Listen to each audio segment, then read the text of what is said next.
What happens when one of the world's most famous former royals sits down for what should be a routine morning television interview, only to completely lose control on live national television?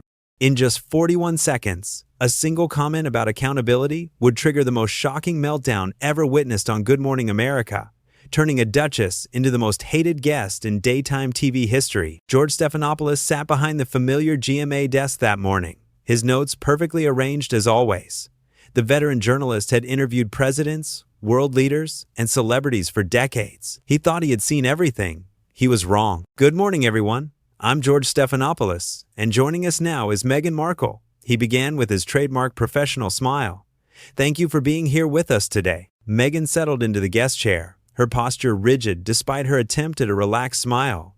Thank you for having me, George. Though I have to say, I hope this will be different from some of the other interviews I've done recently. Already, there was tension in her voice. George noticed it immediately but pressed forward with his prepared questions. Let's start with your recent projects.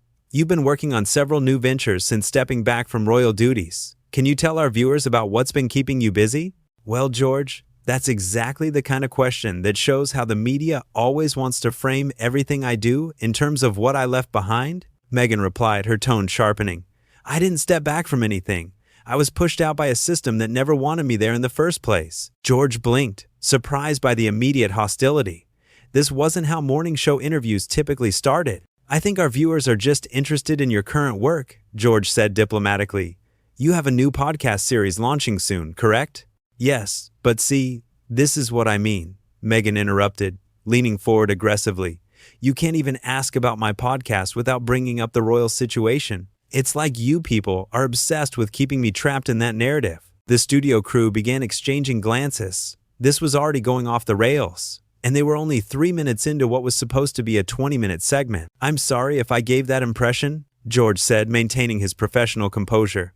That wasn't my intention at all. Why don't you tell us about the podcast in your own words? My intention with the podcast is to give voice to women who have been silenced, especially women of color who have been marginalized by institutions that claim to support them but actually work to destroy them from within, Meghan said, her voice rising slightly. George nodded politely. That sounds like important work. Can you give us some specific examples of the stories you'll be telling? Stories like mine, George. Stories of women who were promised support and protection, only to find themselves thrown to the wolves by the very people who should have been defending them. The interview was quickly becoming a therapy session rather than a promotional appearance. George tried to steer things back on track. Speaking of support, you've had tremendous support from many people around the world. Your wedding was watched by millions, and many people were excited to see you join the royal family. How do you reconcile that with some of the challenges you've described? Meghan's eyes flashed dangerously. Reconcile? Are you seriously asking me to reconcile being suicidal with having a pretty wedding? Are you asking me to be grateful for a beautiful ceremony while I was being tortured behind the scenes? The temperature in the studio seemed to drop 10 degrees. George realized he was dealing with someone on the edge, but his journalistic instincts kicked in. I'm not asking you to be grateful for anything painful, George said carefully. I'm just trying to understand the complexity of your experience. Surely there were some positive aspects alongside the difficulties. Positive aspects? Meghan's voice was now noticeably louder. George, let me explain something to you. When you're being systematically destroyed by an institution, when they're actively working to make you disappear, when they're using the media to paint you as difficult and demanding while protecting actual criminals and their family, there are no positive aspects to focus on. George felt the interview slipping away from him entirely. In 30 years of broadcasting, he had never had a guest become this confrontational this quickly. I understand you went through tremendous difficulties, he said, but part of moving forward sometimes involves taking responsibility for our own actions too. What role do you think you played in some of these conflicts? The question hung in the air like a lit fuse. Meghan stared at George with pure fury in her eyes. The studio was completely silent, except for the hum of the cameras still rolling. Excuse me? Meghan said, her voice now dangerously quiet. Did you just ask me what role I played in my own persecution?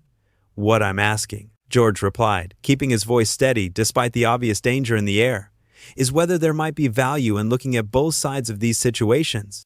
That's not persecution. That's just honest conversation. Meghan shot up from her chair so fast that it rolled backward. Honest conversation? You want honest conversation, George? Let me give you some honesty. You sit here in your comfortable little studio, Asking women who have been abused to take responsibility for their abuse? How dare you? The camera operators didn't know whether to keep filming or look away. This was unlike anything they had ever captured on live television. "Meghan, please sit down," George said, his tone still professional but firmer now. "I think there's been a misunderstanding here." "Oh no, there's no misunderstanding," Meghan said, pacing behind her chair like a caged animal.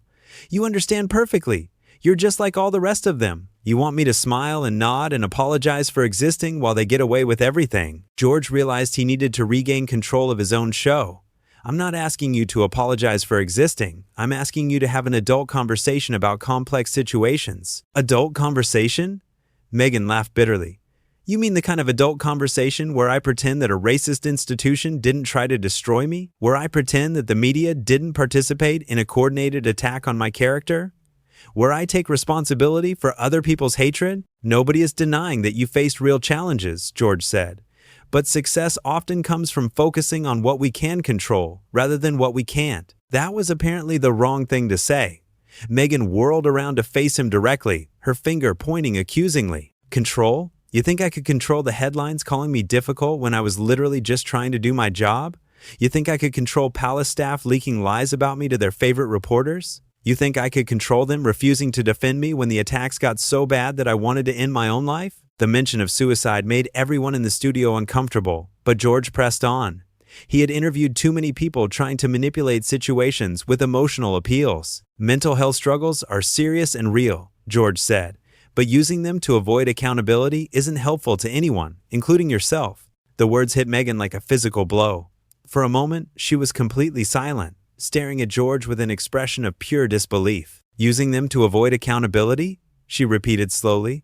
"Did you just accuse me of lying about being suicidal to avoid accountability?" George realized he might have pushed too far, but he couldn't back down now. "I'm saying that difficult experiences don't excuse difficult behavior." "Difficult behavior?" Meghan's voice cracked with rage. "What difficult behavior, George? Being black in a white institution? Marrying someone they didn't want me to marry? Having opinions? Speaking up when people lied about me?" "I'm talking about the reports from staff members," George said, consulting his notes. "Multiple sources have described a pattern of demanding behavior, unreasonable requests, staff members being brought to tears." Meghan's face went completely red. "Staff members brought to tears? You mean the same staff members who were leaking stories about me to the press? The same people who were part of the machine trying to drive me out? They were crying because they got caught, not because I was mean to them." "But surely you can understand how your behavior might have contributed to some of these conflicts," George pressed. "Leadership sometimes means taking responsibility even when others are also at fault." "My behavior?" Meghan was now shouting. "My behavior was trying to survive in a system designed to break me. My behavior was asking for help when I was drowning and being told to shut up and smile. My behavior was trying to protect my family from people who wanted to destroy us." George could see his producers frantically signaling from behind the cameras, but he knew he couldn't just end the interview now. This was either going to be the biggest disaster in morning television history or the most compelling television anyone had ever seen. "I understand you felt attacked," George said. "But from the outside looking in, it sometimes appeared that you might have had unrealistic expectations about what royal life would be like." Meghan stopped pacing and turned to stare at him with complete incredulity. "Unrealistic expectations? I expected not to be called racial slurs in the British press. I expected my husband's family to defend me when people were lying about me. I expected basic human decency. Were those unrealistic expectations, George?" "Of course not," George replied. "But you also knew you were marrying into an institution with certain traditions and constraints. Traditions like protecting racists and covering up scandals while throwing the woman of color under the bus? Those traditions?" The interview had become a full-scale confrontation.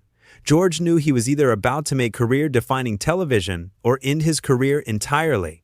"What I'm trying to understand," George said, his voice still remarkably calm, "is how we move forward constructively. Our viewers are looking for solutions, not just problems." That was the final straw. Meghan exploded with a fury that shocked everyone in the studio. "Solutions? You want solutions, George? Here's the solution. Stop asking victims to fix the systems that victimized them. Stop asking women of color to be nicer to the people destroying them. Stop pretending that institutional racism is just a misunderstanding that can be solved with better communication." "I'm not pretending anything," George replied firmly. "I'm trying to have a balanced conversation about complex issues." "Balanced?" Meghan screamed. "There's nothing balanced about what happened to me. There's nothing to balance when one side has all the power and uses it to crush people who can't fight back." George had reached his limit. 30 years of professional journalism had taught him when someone was trying to manipulate a narrative, and he wasn't going to let it happen on his show. "Meghan, with all due respect, you're not powerless. You have a platform, you have wealth, you have influence. You're using that platform right now to tell your story. That doesn't sound like someone who can't fight back." Meghan's mouth fell open in shock. "Are you seriously telling me that I should be grateful for the scraps they threw me after they tried to destroy me? Are you telling me that having money means I deserve to be treated like garbage? I'm telling you that personal responsibility matters, regardless of how badly others have behaved," George said. "That's not controversial. That's basic adult accountability." Adult accountability? Meghan was now completely unhinged. "You want to talk about adult accountability? Let's talk about your network's accountability. Let's talk about how you people spread lies and then act confused when the people you hurt get angry." George felt something shift inside him. This had gone far enough. "My network reports facts," he said, his voice taking on a harder edge. "If you have specific examples of lies we've spread about you, I'd be happy to address them. But making blanket accusations isn't helpful to anyone." "Facts?" Meghan laughed maniacally. "You call it facts when you repeat palace propaganda without checking sources? You call it facts when you give platforms to people who hate me while questioning everything I say? You call it facts when you treat my pain like entertainment?" "We treat all our guests fairly and ask legitimate questions," George replied. "That's what journalism is. If you can't handle basic questions about your own actions and statements, maybe public life isn't for you." The studio went dead silent. Even the camera operator stopped breathing. George had just told one of the most famous women in the world that maybe she didn't belong in public life. Meghan stared at him with pure hatred. "Maybe public life isn't for me? Maybe public life isn't for me? You arrogant, entitled little man. Who do you think you are to tell me where I belong? I'm someone who's been doing this job for 3 decades, George said, his patience finally wearing thin. "I've interviewed people who've been through real hardships and managed to maintain their dignity and perspective. What I'm seeing here today isn't strength or courage. It's someone who can't take responsibility for anything." That was it. Meghan completely snapped. "You disgusting piece of garbage!" she screamed at the top of her lungs. "You sit there in your little chair acting like you're better than everyone else, but you're just another puppet for the establishment? You're just another old white man who can't stand seeing a black woman speak truth to power." George remained remarkably composed, despite being called garbage on live television. "And there it is," he said quietly. "When you can't win an argument on its merits, you make it about race and gender. That's not speaking truth to power. That's emotional manipulation." "Emotional manipulation?" Meghan shrieked. "You want to see emotional manipulation? How about we talk about your personal life, George? How about we dig into your failures and mistakes and see how you like being judged?" "My personal life isn't relevant to this conversation," George said. "But if you want to discuss my professional record, I'm happy to do that. I've built my career on fairness and integrity." "Integrity?" Meghan was now completely out of control. "You wouldn't know integrity if it bit you in your smug little face.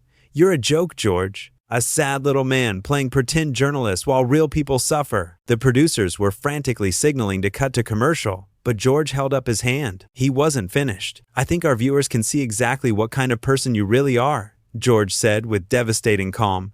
"This tantrum you're throwing right now, this is probably exactly how you behaved in every situation that didn't go your way. No wonder people had problems working with you." Meghan looked like she might physically attack him. Instead, she ripped off her microphone and threw it at George's desk. "I'm done with this garbage," she screamed. "I'm done with all of you people. You can all go straight to hell." Security moved in as Meghan stormed toward the exit, still screaming obscenities. George sat calmly at his desk, straightening his notes as if nothing had happened. "We'll be right back after this commercial break," he said into the camera with perfect professionalism, even as chaos erupted around him. And that was how 41 seconds of questioning about personal responsibility created the most shocking meltdown in television history.